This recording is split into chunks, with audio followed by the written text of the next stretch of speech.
పెళ్లికి కుక్కలాడావుడి అన్నట్టు మేమేదో ఇంత మంచి ప్రజలకందరికీ రేషన్ కార్డులో దిక్కు అదో దిక్కు ఇదో దిక్కు మేం చేస్తా అంటే వీళ్ళు అడావుడి చేసేది లేదు పీకేది లేదు కానీ అడావుడి ఎక్కువ చేస్తాను వీళ్ళు. మీ అందరు మాకు బయట ఎవరో సాక్ష్యాలు సబూతులు అవసరం లేదు. మీ అందరి సమక్షంలోనే జరిగిన వాస్తవాలని మేము ముందుంచడానికి మరోసారి వీరు, ఎందుకంటే ఇవి అన్ని ఎట్లాగో డిమానిటేషన్లో చెల్లని రూపాయలు ఎగిరిపోయిన రూపాయలు ఇవి, వీటితోటి మీరు పని కూడా లేదు. కానీ మరి వాస్తవాలను అంబేద్కర్ గారు చెప్పినప్పుడు ఎప్పుడు లైవ్లో ఉంచకపోతే అబద్ధాలు నిజమయ్యే ప్రమాదం ఉంటుంది. కాబట్టి మరోసారి మేము ముందుంచటానికి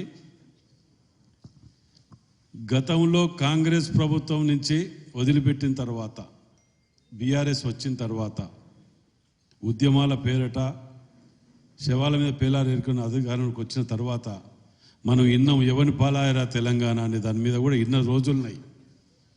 వాటన్నిటిని తీసుకొచ్చి మేము ముందు డిస్ప్లే చేయడానికి ఏర్పాట్లు చేసిన వాస్తవానికి అవి కొన్ని సిస్టంలో లాక్ అయ్యి దాంట్లోకి వెళ్ళి ఓపెన్ అవ్వట్లేదు. మీ అందరికీ దాంట్లో కూడా మీరు అందరు చాలామంది ఉన్న దాంట్లో 90% పాల్గొని ఉన్నారు. అలా అండర్ గ్రౌండ్ డ్రైనేజ్ లేదా హనుమకొండ జిల్లాకు ఎవరే ఇక్కడ మంత్రి అంటే ఎవరు ఉండో చూడు, సారే గారు అని వ్యంగ్యంగా ఎగతాళి చేసినట్టు తెలంగాణ ఉద్యమానికి బాటగట్టి అప్పుడు పార్టీల సొంతం ఉన్న వరంగల్లో మీటింగ్ పెట్టినప్పుడు తెలంగాణ దానికి సారథ్యం వహించేది సారన్నే ఆ రోజులల్లో. అలాంటి వానికి తెలంగాణ ఉద్యమకారుని పేరే తెలియనట్టు వ్యంగ్యంగా మాట్లాడిన రోజులు మర్చిపోలే. అప్పుడు కొండా సురేఖ గారిని ఇక్కడ వినయ్ భాస్కర్ గారిని గెలిపియండి, సొంత డబ్బులతోటి రాష్ట్ర ఖజానాతోటి అండర్ గ్రౌండ్ తీసుకొస్తా అన్న వ్యక్తులు వీళ్ళు, మర్చిపోలే. ఇంకా ఇక్కడ ప్రతిదీ కూడా ఎన్నో వాగ్దానాలు చేసిపోయారు, అవన్నీ కూడా నా దగ్గర ఉన్నాయి. త్వరలో మళ్ళీ మీ అందరికీ కూడా ప్రతి మీడియా ప్రింట్ ఎలక్ట్రానిక్ మీడియాకు నేను సిస్టమ్కి వెళ్ళి డౌన్లోడ్ చేసి పంపిస్తా తప్పకుండా. ఎన్నో వాగ్దానాలు చేసిపోయారు. ఇక్కడ కూర్చొని కళ్ళు దాగి ఇది చేద్దాం, ఇది డబుల్ బెడ్రూమ్, కాళ్ళు ఎక్కడ చేతులు ఎక్కడ, ఇవన్నీ చెప్పిపోయిన అన్నీ మర్చిపోలే కదా. 10 ఏళ్ళల్లో మీకు ఇచ్చిన వాగ్దానాలన్నీ నెరవేర్చిండ్రా? ఏది కొద్దిగా గొప్ప చేసి దాన్ని కూడా ముక్కలు చేసే. KG to PG లేదు, 3 ఎకరాలు లేదు, ఇట్లా చెప్పుకుంటూ పోతే ఇంకా చాలా ఉన్నాయి వీళ్ళవి. ఇవి ఏవి చేయకపోగా మేము అధికారంలోకి వచ్చిన తర్వాత నెక్స్ట్ డేనే క్లియర్గా మహిళలకు ఫ్రీ అని చెప్తే బస్సులు, 500 రూపాయల సిలిండర్కి ఫ్రీ ఇవ్వబడుతుంది, 200 యూనిట్ల కరెంటు ఫ్రీ ఇవ్వబడుతుంది. ఇవన్నీ 6 పథకాలలో లేవా ఇవి?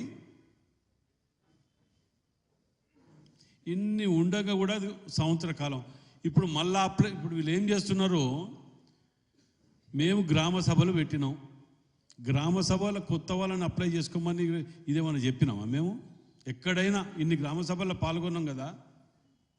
అందులో అప్పుడు లేని వాళ్ళు ఎవరైనా అరకపరక 1 2 మిస్ అయిన వాళ్ళు ఉంటే మళ్ళీ అప్లై చేసుకోండి అని అవకాశం కల్పిస్తానికి ఇస్తే దాన్ని వ్యంగ్యంగా రెచ్చగొట్టుకుంటూ ప్రజలని మళ్ళీ అప్లై చేయాలి, ఎన్నిసార్లు అప్లై చేయాలి? ఎవరంటాడు డబుల్ బెడ్రూమ్ ఇప్పుడు ఇన్ని సర్వే చేసుడు అయిపోయింది కదా, మళ్ళీ ఏంటిది? మేము క్లుప్తంగా క్లియర్గా చెప్పడం జరిగింది. అయిన లిస్టులని ఎవరైతే అర్హులు ఉన్నారో వాళ్ళందరినీ తీసుకొచ్చి లిస్టు తయారు చేసి సర్వే అయిపోయాక లిస్టు మీ ముందు పెడుతున్నాం, డిస్ప్లే చేస్తున్నాం, చెక్ చేసుకోండి. రాని వాళ్ళు ఉంటే ఎందుకు రాలేదు, ఏమన్నా ఎక్కువ తక్కువ ఆస్తులుండో, లేకపోతే ట్యాక్స్ ఎక్కువ తక్కువ కట్టి ఉండో, లేకపోతే అర్హత లేకుంటుండో అప్లై చేసుకొని వాళ్ళని పట్టుకొని రాలేదు అని చెప్పి రాదాంతం చేస్తారో వాళ్ళు. ఇలాంటి మంచి సందర్భం ఇది. ఎన్నో ఏళ్ల తర్వాత మీ మొఖాలకు ఎన్నడూ ఒక ఆయన మాట్లాడుతుండల్లా, ఓ చెల్లని రూపాయి ఏమంటాడు, 40 లక్షలు ఇచ్చిండట రేషన్ కార్డులు, మొత్తం కలిపి 40,000 ఇవ్వలే, నువ్వు 0.5% ఇవ్వలే. ఎన్నిసార్లు పెడతారు, ఇప్పుడు పెడతారు, ఎలక్షన్లు వస్తాయి కాబట్టి కేవలం వీటి ముందు పెడుతున్నారు అంటున్నారు. ఇప్పుడు ఏదో కనీసం 26వ తారీఖు నాడు రేషన్ కార్డులు రిలీజ్ చేస్తున్నాం మేము, అది కూడా సోయలేదు, ఇంగిత జ్ఞానం లేదు. మీరు అలా పాల్గొంటే కదా మీకు తెలిసేది. ఎంతసేపు ఏది మంచి పని చేస్తే దాన్ని రెచ్చగొట్టి రాజకీయ లబ్ధి పొందడం అనే ఆలోచన తప్ప మీకు వేరే ఆలోచన ఏమైనా ఉన్నదా? మీరు చేసేదాన్ని ఎట్లా సమర్థించారు? మళ్ళీ కూడా చెప్తున్నా, మీ జీవితంలో మీరు సమర్థించారు అస్సలే. సంవత్సర కాలంలో ఇన్ని మంచి పనులు చేసుకుంటూ వస్తుంటే ఎన్నడో లేదు కదా. రేపు తెల్లారితే నియోజకవర్గానికి ఇన్ని రేషన్ కార్డులు ఇస్తున్నాం. రేపు తెల్లారితే 26వ తారీఖు 26 జనవరి అని చెప్పి 75 ఏళ్ళు పూర్తి చేసుకున్నాం కాబట్టి చేస్తున్నామని కూడా గతంలో చెప్పినాం. ఇక మన ఇక్కడ పెద్ద మనిషి మాట్లాడతాడు ఒక ఆయన,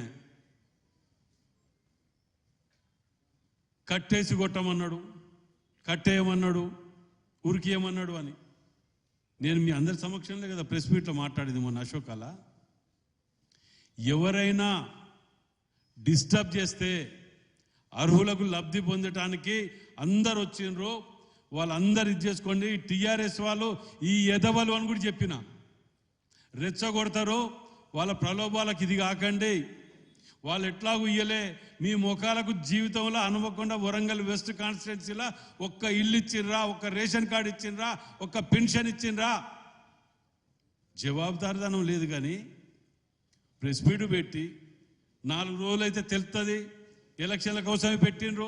అరే రాజకీయంలో ఎన్నో వ్యూహాలు ఉంటాయి, మేము ఇచ్చినమా లేదా దాని గురించి మాట్లాడకుండా ఇంకేదో మాట్లాడుకుంటూ అసలు మేము గతంలో అసెంబ్లీ అయిపోయాక పార్లమెంట్ ఎలక్షన్స్ కూడా గట్టిగా మాట్లాడినరు. ఏడికి పోయింది మీ పరిస్థితి? డిపాజిట్లు రాక 3rd ప్లేస్కు పోయిండ్రు. మీకు ఇంకా కూడా బుద్ధి రాకపోతే ఎట్లా?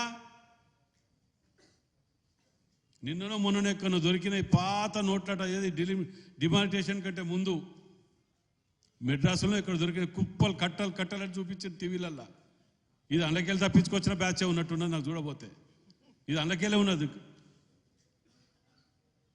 ఎట్లాగూ మిమ్మల్ని 3rd ప్లేస్కు పోయినారు. రేపో మాపో మీకు ఏ దుకాణం బంద్ అయింది, మీకు ఏది లేదు అనేది అర్థమైంది. మేము కూడా బతుకున్నాం, మేము కూడా ఏదో పాలక పక్షం మీద ఏదో విమర్శ చేయాలి, అట్లయితే మేము బతుకున్నట్టు ప్రజలు గమనిస్తారు అనుకుంటున్నారేమో. మళ్ళీ కూడా అదే మాట మాట్లాడతాడు ఇవాళ పొద్దుగాల, మేము తయారు చేసి దానికి రంగులేసిండట అని. అసలు మీకు ఏమైనా ఆలోచన కానీ, అభివృద్ధి మీద కానీ, సలహాలు కానీ, సూచనలు కానీ, ఇంకా కూడా ప్రజలు మిమ్మల్ని తన్ని పక్క కూర్చోబెడితే కూడా బుద్ధి రాకపోతే, ఇవాళ మేము గ్రామ సభలు పెట్టినాం. 4 రోజులుగా పెట్టింది. 4 రోజులలో తిరిగిండ్రా అంటారు. ఎన్ని తిరిగిండ్రు చెప్పండి అని మాట్లాడతాను ఓ పెద్ద మనిషి, మాజీ ఎమ్మెల్యే. 26 డివిజన్లలో 20 డివిజన్లు తిరిగినాం. ఒక్కొక్కరు ఎమ్మెల్యేలో పట్టుకొని తిరుగుతున్నాం. ఎక్కడన్నా ఒక్క చిన్న ఏదైనా దొరికితే కోడిగుడి మీద ఈకలు వీకినట్టు వీక్తారు దాన్ని పట్టుకొని. మేము 90 చేసి 150 కూడా చెప్పుకోలే గొప్పలు. మీరు 10 చేయలేదు, 100 చెప్పుకొని తిరుగుతాను దేశం మీద పడి. మేము ఇప్పుడు కూడా ఛాలెంజ్ చేస్తాను. ఇవాళ ఉసునాము, అల్లిబాబా, డజన్ ముఠాకు మేము తీసుకొచ్చిన సంవత్సర కాలంలో నిధులెన్ని, మీ 10 ఏళ్లలో తెచ్చిన ఎన్ని, ఓపెన్ ఛాలెంజ్గా అసలు వాస్తవానికి హన్మకొండ చౌరస్తాలో పెడదాం అనుకున్నాం ఈ ప్రెస్ మీట్ మేము అందరం. ఎందుకంటే ఎదవలకు ఇట్లన్నా బుద్ధి వస్తుందేమో అని చెప్పి. ప్రజల అభిప్రాయం మీ ముందే మాట్లాడితే తెలిసిపోద్ది కదా బాగుందా లేదా అనేది. అది వదిలిపెట్టి ఎంతసేపు గదే ఆ కబ్జా పెట్టిన డెన్ ఉన్నది కదా, దొంగల ముఠాకు డెన్ను, ఆ దలాల్ స్ట్రీట్ అని ఒకటి ఉంటుంది ఢిల్లీలో. ఈ దలాల్ స్ట్రీట్ దగ్గర ఆ దుకాణంలో పెట్టుకోవటం, వాళ్ళు ఏదో బాంబేలో ఉన్నది. ఇది నిజంగా కూడా దాని పేరు దలాల్ స్ట్రీట్ అనే పెట్టాలి. దీనికి నామకరణం చేద్దాం ఒకటి. అందులో కూర్చోవటం, మంచిగా తినటం, మాట్లాడటం, అబద్ధాలకు మాట్లాడటానికి నిలయంగా పెట్టుకున్నారు దాన్ని. నిజాలు మాట్లాడరు అందులో. అంటే ఎంత దౌర్భాగ్యం అంటే ప్రజలని ఇంకా తప్పుదో పట్టియాలి, ఇంకా చేయాలి. ఇక మీరు అందరూ మర్చిపోయినరు. ఆడ కూర్చొని మాట్లాడిన మాటలు, ఎలక్షన్ల 4 రోజుల ముందు వచ్చి ఎన్ని ప్రామిసులు చేసిపోయారు మీకే. అంతకుముందు ఏం చేసిండ్రు 10 ఏళ్ళల్లా? మేము తీసుకుపోయి మేము చేసుకోగలిగిన అక్కడ ల్యాండ్ అక్విజిషన్ కానీ, ల్యాండ్ ఎక్కడ ఇవ్వాలి, ఏం చేయాలనే దాని మీద కానీ మీరేం చేసిండ్రు? మేము ఈ 26వ తారీఖు నాడు 2 BHK కూడా ఇవ్వాలనుకున్నాం.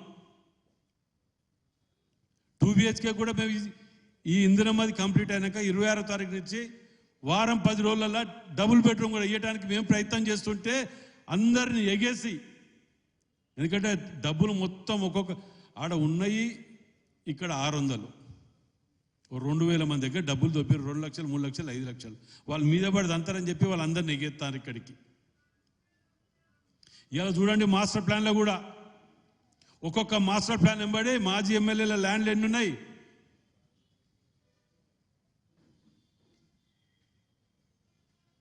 మొన్న వాళ్ళు అడుగుతాను ఇక్కడ టీఆర్ఎస్ వాళ్ళే వచ్చి, సార్ అందరికీ ఇండ్లు ఇవ్వాలి సార్ అన్నారు. మరి మీ 10 ఏళ్ళు ఏం చేసిండ్రా అంటే, సార్ ఇక అవన్నీ ఎందుకు కానీ ఖాళీ జాగాలు ఉన్న వాటి కాడ మాకేమైనా ఇవ్వండి సార్, ఇండ్లు లేని వాళ్ళకు ఖాళీ జాగాలు ఇచ్చి ఇండ్లు ఇవ్వండి సార్ అంటాను.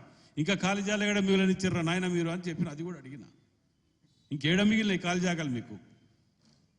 ఆఖరికి మొన్న మాస్టర్ ప్లాన్లో చూస్తే మాకేమి లేవు, మాపడి బియ్యం లేవు అని చెప్తాడు మన వినయ్ భాస్కర్ గారు. ఇల్లు లేదు నాకు, మాపడి బియ్యం లేవు, ఏమనంటే భద్రకాల మారు అంటాడు. మాస్టర్ ప్లాన్లో చూడండి వాళ్ళ కుటుంబాల పేరు మీద ఎన్ని ఎకరాలు ఉన్నాయో పైడిపల్లి దగ్గర. ఇది వాస్తవాలు కాదా? అంటే ప్రజలకు తెలియ నిద్రపోయిన అనుకుంటారా? ఇన్ని అరాచకాలు, ఇన్ని ఒకడో కేసుల గురించి మాట్లాడతాడు. వీళ్ళట నిర్బంధం ఇది చేస్తున్నామట. పిచ్చోడ మేము నిర్బంధం చేస్తే మీరు 9 బ్రిడ్జ్ దాకా ఎందుకు పోదురు? మేము నిర్బంధం చేస్తే బయట ఎందుకు తిరుగుదురు? మీ తీరుగా కేటీఆర్ వస్తాడంటేనే 24 గంటల ముందు అరెస్ట్ చేసి ఇళ్ళలో నిర్బంధం పెట్టి మడికొండ దాంట్లో తీసుకుపోయి పెట్టేది మమ్మల్ని అందరినీ పీటీసీలా. అవన్నీ మర్చిపోయినాం అనుకుంటారు. నిరసన తెలపడానికి అడ్డా తీసేటివి ఇందిరా పార్క్ దగ్గర. అరే చేసేటి అన్ని చేసినావు, ఉల్టా మేం చేసినామని మాట్లాడతాను. ఓ ఎమ్మెల్యేగా ఏకంగా రేషన్ కార్డు కావాలట పెట్టుకున్నాడు. అలా చూసిన లిస్టా? అరే వీళ్ళు మనుషుల పశువుల వీళ్ళు ఎట్లా మాట్లాడుతున్నట్టు నిజంగా విచిత్రంగా ఉన్నది చూస్తుంటే. ఎంతసేపు ఇప్పుడు మేము ఇది చాలా పెద్ద ప్రతిష్టాత్మకంగా తీసుకొని ప్రతి అర్హులైన వారికి కాంగ్రెస్ పార్టీ పక్షాన, ఈ ప్రభుత్వ పక్షాన, కుల మతాలకు అతీతంగా, పార్టీలకు అతీతంగా అర్హులైన ప్రతి ఒక్కరికి మేమిస్తుంటే మా దాంట్లోనే ఊళ్ళల్లో కార్యకర్తలు మళ్ళా టీఆర్ఎస్ వాళ్ళు ఇచ్చిన పేర్లే వస్తానే అన్నా అని చెప్పి లొల్లి పెడుతుంటే మేము వాటి పరిష్కారం చేసుకోలేక మేము చేస్తుంటే మొత్తం కాంగ్రెస్ వాళ్ళు పెట్టేసుకున్నారు. మొత్తం కాంగ్రెస్ పెట్టుకోవచ్చు. సిగ్గు అనిపిస్తలేదు వీళ్ళకు. ఆడపాతాడపైన లొల్లి చేస్తానట్ట కూడా వాళ్ళు ఇచ్చిన 5-10 మందికి ఇచ్చిన దళిత బంధువు లేకపోతే అదో 2-3 ఇచ్చిన వాళ్ళు ఉన్నాయి కదా, ఆ ఊరికో ఒకరిద్దరికి ఇస్తారు. వాళ్ళు వచ్చి నిరసన తెలపడం తప్ప వాళ్ళు ఎంబటి వాడు మిగిలినోడు కూడా లేడు. ఒక్కొక్కడు అసలు నిజంగా కూడా చెప్పి ఆస్తి వస్తున్నది. అరే ప్రతి ప్రెస్ మీట్లో ఇదే చెప్తున్నాడు మనకు కూడా అనిపిస్తుండొచ్చు. కానీ ఈ పద్ధతి మార్చుకోకపోతే నన్ను నిన్న ఏం చేసింది తెలుసా? మీ ప్రెస్ మీట్లో మాట్లాడినది ప్రతి ఛానల్లో ఉన్నది. టీఆర్ఎస్ కానీ వీళ్ళు కానీ కావాలని రెచ్చగొడుతున్నారు. మీకు రావాల్సిన సంక్షేమ పథకాలని నోటికాడి కూని చెడగొడతామని చూస్తున్నారు. దయచేసి వాళ్ళని అక్కడనే కట్టేయండి, లబ్ధిదారులకు లబ్ధి పొందే విధంగా వ్యవహరించండి అని చెప్తే, ఎవరైనా రేషన్ కార్డు అడిగితే, ఎవరైనా ఇల్లు అడిగితే కట్టేయమన్నాడు ఎమ్మెల్యే అని చెప్పి దాన్ని కటింగ్ పెట్టించి దాన్ని ట్రోల్ చేస్తారు ఎదవలు. అరే ఇప్పటికైనా బతకరా. పోయిన రోజు సచ్చిన 4 మోస్టోళ్ళు ఉండాలి ఎంబటి. మీకు 4 సచ్చినాక మోస్టర్ని కూడా ఎవరు రాకుండా ఆ స్థాయిలో దిగదారిపోతున్నారు మీరు. ఏ లాభం? రూపురేఖలు ఇట్లా దున్నపోతుండగానే సరిపోదు, ఇంత బుద్ధి ఉండాలి. మాట్లాడేటప్పుడు మేము ఏం మాట్లాడినాం, ఏం వాగ్దానం చేసినాం, వాళ్ళు ఏం చేస్తున్నారు అని ఆలోచన ఉండాలి. మీ అందరి సమక్షంలో జరిగిన వాస్తవాలను కూడా మీ ముందే మళ్ళా అబద్ధాలు మాట్లాడుతుంటే మాకే సిగ్గు అనిపిస్తున్నా చూస్తుంటే.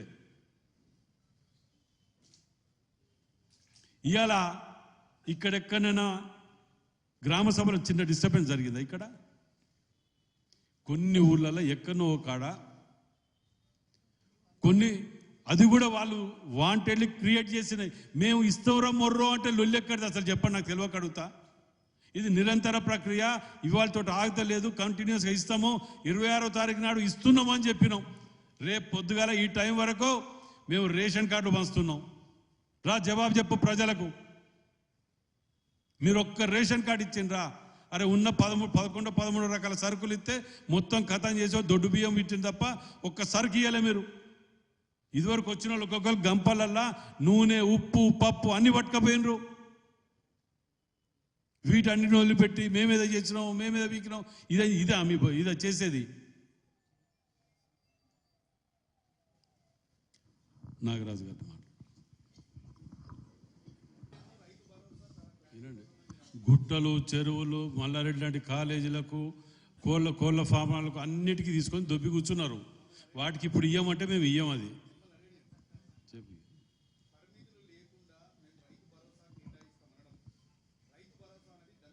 అనే కాదు, మీరు వెనుకటికెళ్ళి చూడండి. మేము పెట్టిన ప్రతి సంక్షేమ పథకము మళ్ళా చెప్తున్నా, కులమతాలకు కానివ్వండి, రాజకీయ పార్టీలకు కానీ, నువ్వు ఏ పార్టీ ఈ పార్టీ అని అడగరు. రాజకీయ నాయకులపై ఫైనల్ చెయ్యరు. అధికార యంత్రాంగానికి గొప్పచెప్పి గతంలో ఊరికి 10 పెన్షన్లు, 10 రేషన్ కార్డులే ఉండే. రాజశేఖర రెడ్డి గారు ఊరి మీదకి అందరిని అధికారులను నిలబెట్టి ఎలిజిబిలిటీ ఎవరెవరికి ఉన్నది అని అంటే వాళ్ళందరినీ పట్టుకొచ్చి స్టార్ట్ చేయడం జరిగింది. స్మార్ట్ కార్డు కూడా మేము పెట్టింది అప్పటికేది. దానిని సాగు చేసే అని క్లియర్గా చెప్పిండు, మీరు ఇన్లే కావచ్చు. సాగు చేసే వాటికి మాత్రమే ఎన్ని ఎకరాలన్నా ఇస్తామని చెప్పిండు. గుట్టలు రాళ్ళు చేయకుండా ఆడ 50 ఎకరాలు నువ్వు కొని పెట్టుకున్నావు అనుకో, నీకు ఇయర్ అట్లా. నువ్వు సాగు చేస్తానికి ఎన్ని చేస్తావో చెప్పు, నీకుంటే దాని ప్రకారం చేస్తారు. ఇంకొకటి కూడా దాంట్లో క్లారిటీ క్లియర్గా నేషనల్ మీడియా నుంచి ఇచ్చిన క్లియర్గా ఎన్ని ఎకరాలు నీకు సాగు చేసుకుంటే నీకు అన్ని ఎకరాలకు ఇస్తామని.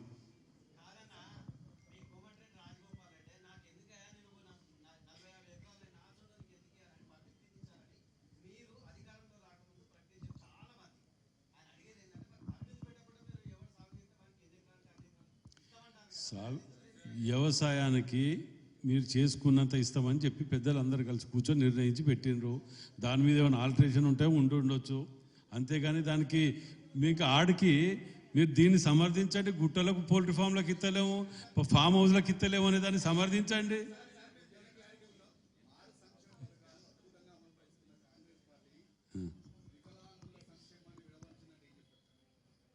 వికలాంగులనే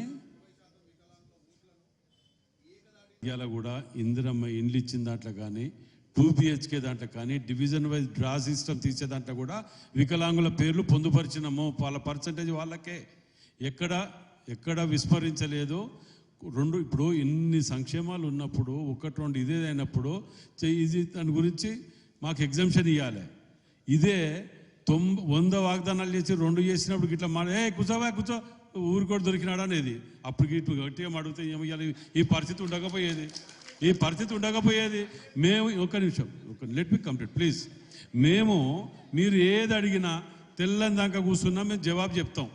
ఒక ప్రముఖ పత్రికేయుడు, గౌరవంగా బతికినటువంటి పత్రికేయుడు, అతన్ని నిండు సభల ప్రెస్ మీట్లో ఏమేమి మాట్లాడినా మేము విన్నాం.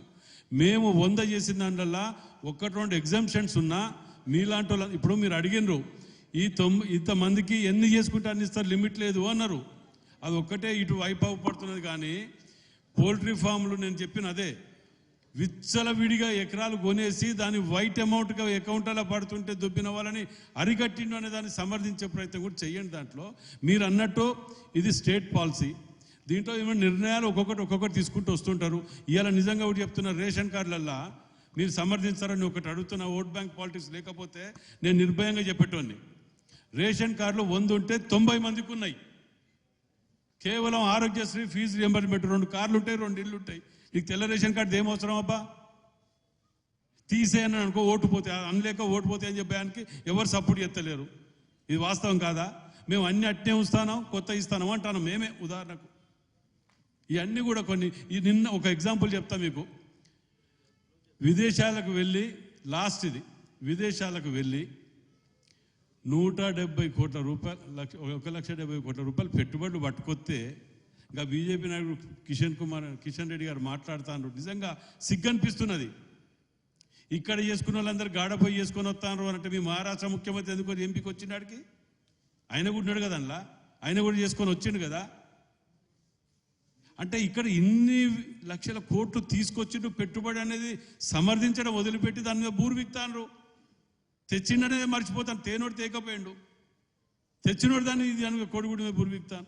ఏంటంటే రేపో మాప రాష్ట్ర పదవి పోతుంది, ఎటో పోతుంది, అదేదో కాయల్లో కొద్దిగా అటు ఇటు బ్యాలెన్స్ తప్పుతాను. కానీ వాస్తవాలు కూడా మనం కూడా ఇంకోటి ఒకటి మీకు ముఖ్యంగా చెప్తాను, మేము ఇంతమంది మాట్లాడటం మీ సమక్షంలో జరిగిన వాటినే నిజాలని అబద్ధాలని మాట్లాడుతా అంటే బాధ అనిపించే మళ్ళీ మేము ఇలా అత్యవసరంగా ప్రెస్ మీట్ పెట్టడం జరిగింది.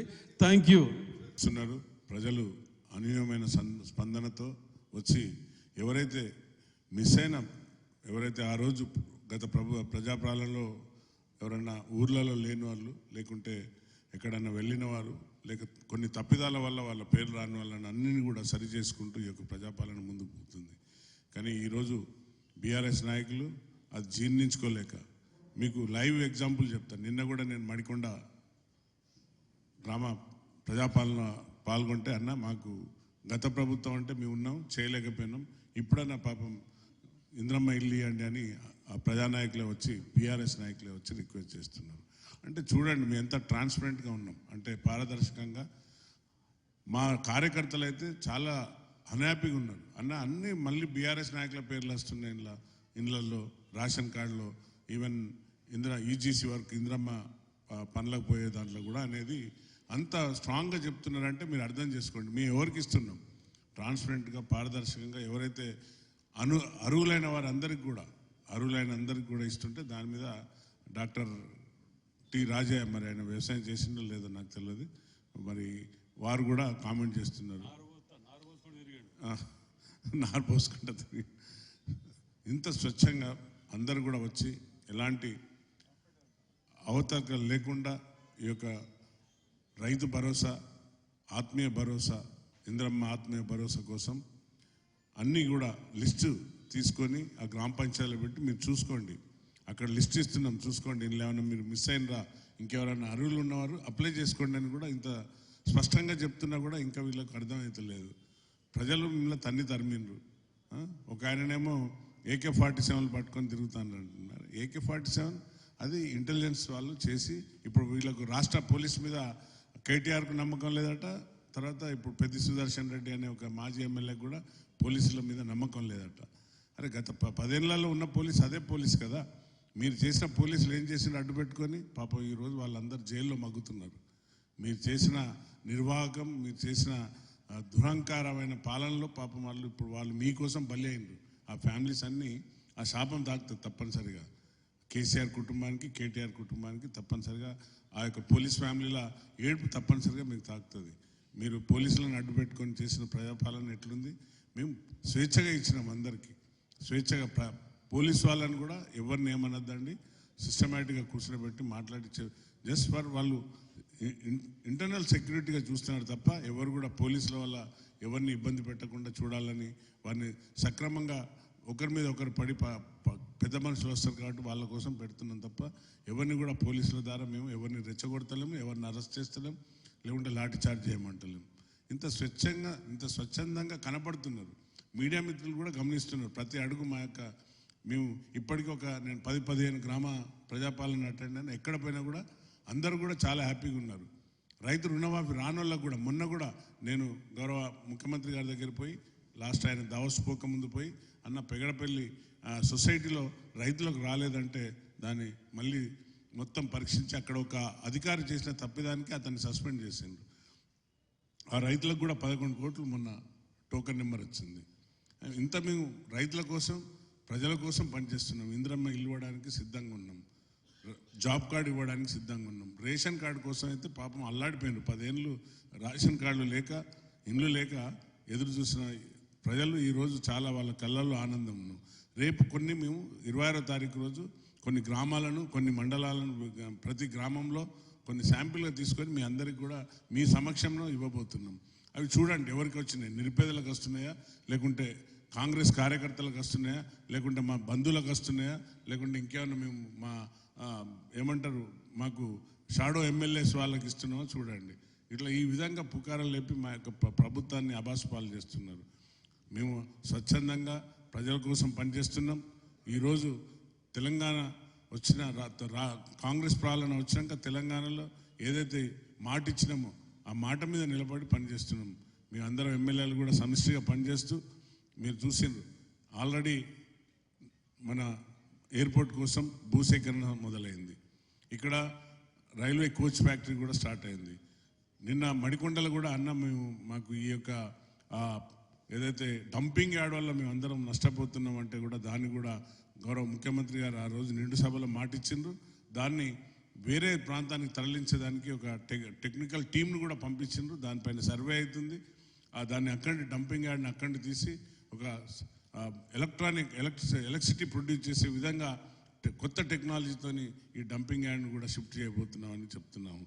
అయినా కూడా వీళ్ళకు కనువిప్పు అవుతలేదు. ఎంతసేపు ఈ రాబోయే ఎలక్షన్ల కోసం ఇప్పుడు మేము గ్రామ సభలు పెట్టినామని ఒక అబద్ధ ప్రచారం, అసత్య ప్రచారం చేస్తున్నారు. మీరు చూస్తున్నారు కదా వాళ్ళ యొక్క యాక్షన్లు, ఓవర్ యాక్షన్లు. అక్కడ ఒక పక్కకు కౌశిక్ రెడ్డి అని ఇంకో ఎమ్మెల్యే ఉన్నాడు. వారి చేసే దురాగతాలు చూడండి ఏ విధంగా ఉన్నాయి. మేము ఇంత అందరికీ కూడా అందుబాటులో ఉంటూ 24/7 అందరికీ అందుబాటులో ఉంటూ ప్రతి ఒక్క పని చేసుకుంటూ వస్తున్నాం. ఎంతసేపు రైతులను మోసం చేస్తున్నామని, రైతులకు ఇచ్చే రుణమాఫీ ఇస్తలేమని అన్ని అసత్య ప్రచారాలు చేస్తున్నారు. ఆ కళ్ళల్లో ఆనందం చూడండి. వారికి బోనస్ పడ్డాక ఒక్కొక్క రైతులు రైతు భరోసా కంటే ఈ యొక్క వడ్లకు ఇచ్చేది కరెక్ట్ ఇవ్వండి బోనస్ అని కూడా రైతులు కూడా వారు హర్షం వ్యక్తం చేస్తున్నారు. ఒకసారి గ్రామాలకు రాండి మాతోని. ఎవరైతే రాని వాళ్ళు ఉన్నారో వారి కోసం మేము పనిచేస్తున్నాం. కొన్ని టెక్నికల్ వల్ల బ్యాంకులో కేవైసీ సరిగా లేకుండా ఆధార్ కార్డు నెంబర్ తప్పుండి బ్యాంకుకు సరైన వారు దాన్ని రెన్యువల్ చేసుకోక కొంతమంది రైతులు పాపం తెలియక చేసుకున్న వాటికి అవి తప్పిదాల వల్ల రాకపోయినందుకు ప్రభుత్వాన్ని నిందిస్తున్నారు. ప్రభుత్వం తప్పనిసరిగా రైతు పక్షపాతి. కాంగ్రెస్ ప్రభుత్వం అంటేనే రైతును కాపాడుకున్న ప్రభుత్వం. పాపం ఆ రైతు మొన్న చనిపోయింది ఆదిలాబాద్లో. మాకు చాలా వారి పట్ల సానుభూతి ఉంది. దానిపైన విచారణ చేపట్టారు. తప్పనిసరిగా దానిపైన ఏం జరగాలో అది ఆ చర్యలు తీసుకోవడం జరుగుతుంది. రైతులను కాపాడుకునే ప్రభుత్వం కాంగ్రెస్ ప్రభుత్వం. ఉచిత కరెంట్ ఇచ్చినాం, దాన్ని కూడా మీరు వక్రీకరిస్తున్నారు. రండి, మీరు తండాలకు రండి నాతోని. వర్ధనపేట గ్రామంలో అన్ని తండాలకు పోయి ఏ గ్రామాలలో వారు 200 ఉచిత కరెంటు పొందుతుందా లేదా, ఇది మరి ఇంద్రమ్మ పథకంలో ఉందా లేదా మీరే చెప్పాలి. మోసమైన పథకాలు ఇచ్చినామని కామెంట్ చేస్తున్నారు. మోసమైనవి కాదు, అన్నీ కూడా ఒక్కొక్కటి.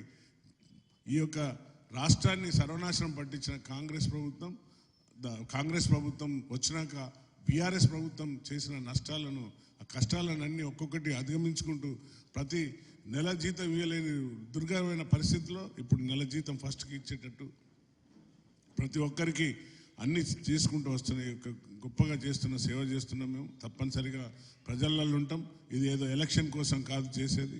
తప్పనిసరిగా ఎవరైతే ఇందిరమ్మ ఇల్లు అర్హులు ఉన్నవారు, అలాగే రైతు భరోసా, ఆత్మీయ భరోసా, ఇందిరమ్మ ఆత్మీయ భరోసా ప్రతి అయిన అర్హులైన వారికి ఇచ్చేదానికి రేషన్ కార్డులు ప్రతి ఒక్కరికి కూడా ఇచ్చేదానికి సిద్ధంగా ఉంది. దీనిపైన ప్రజలను తప్పుదోవ పట్టించడానికి ఈరోజు బీఆర్ఎస్ నాయకులు ఒక మీటింగ్ పెట్టి దుష్ప్రచారం చేస్తున్నారు.